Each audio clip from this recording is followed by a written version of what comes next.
it might be an appropriate time now to move really quickly away from what I just said and have a look at the latest poll results. Let's go have a look at what was said on TV1 tonight about the polls. With just 12 days until early voting starts, here's how the numbers are looking. National is on 37, down 2 from our One News Varian poll a week ago. Labor is on... What about top? Probably top if they're teal, isn't she? 27, dropping 1. The Greens and NACT are level on 12. Both are up 2 since last Wednesday. Yeah. New Zealand First is steady on 5, so it's on track to be back in the building, and Te Pāti Māori is steady on 3. Let's have a look now at some of the other parties. The Opportunities Party Loyal is steady on 1. New Zealand Loyal is registering on 1 for the... Oh, gosh, give me the T.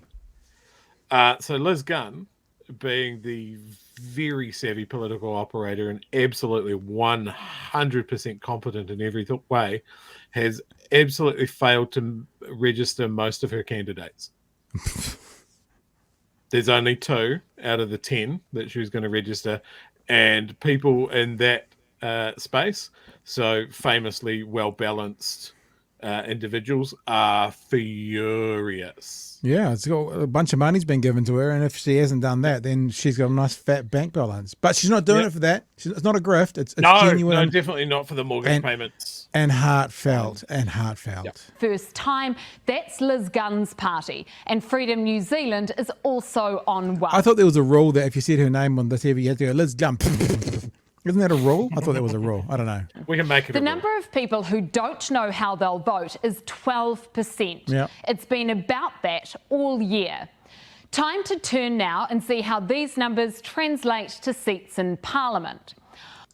And Christopher Luxon are both steady on 20. We don't care about the seats in this show. People who don't know that, because it doesn't mean anything. It means that the right certainly in the commanding seat, because they go on and on about, they're 61, they've only got a 1-seat slim majority. No, they don't, because this is not the election, so fuck that. But it means at the moment that it's what it's becoming. It used to be razor thin left versus right.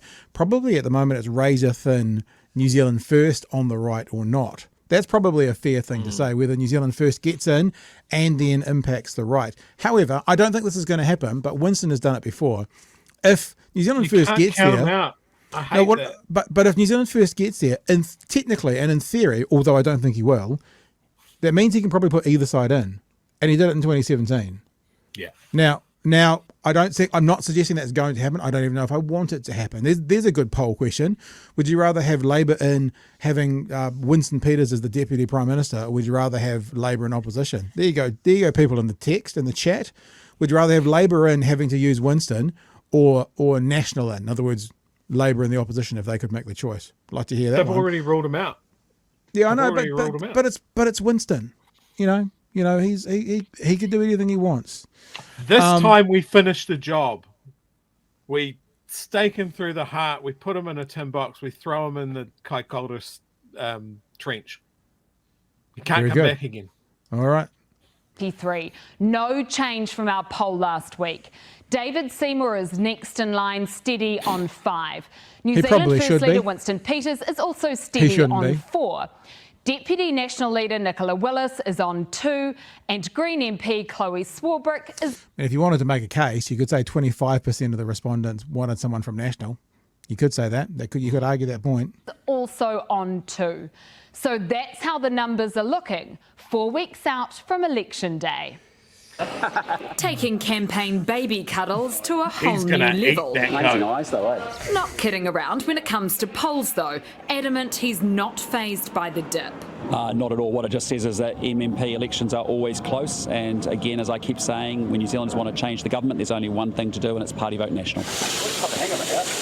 The National Leader reckons Kiwis aren't stressed about his plan to sell multi-million-dollar homes to foreign buyers. Do you think Still not talking about farms, Chewy. What about the farms, people? Multi-million-dollar homes. He's at the fucking agri something or other. What about the farms that everyone's going to buy? Questions around your foreign tax policy are part of the reasons why that you've had that 2-point drop? No, actually, New Zealanders want tax relief. Labour's playing it up as a win. The National Party have peaked. They're coming down. My job in the next 3 weeks is to pick up those votes. Conveniently forgetting...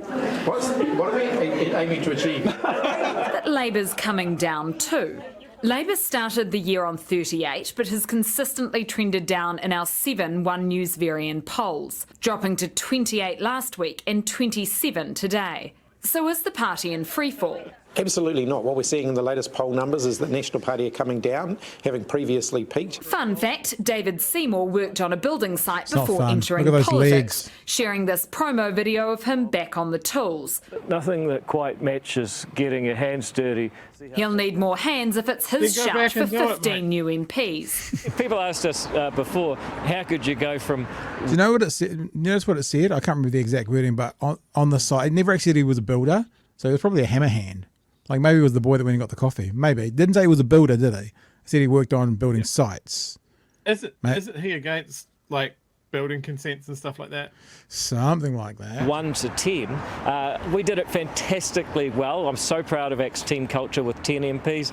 If we end up getting another 50% growth in 3 years, obviously we would be delighted with that, and I'm sure that they'll work together. They might have a problem though, because if they get 15 MPs, they'll have to try and figure out how to hide 14 of them. At the moment, they've got 10. They only have to hide 9.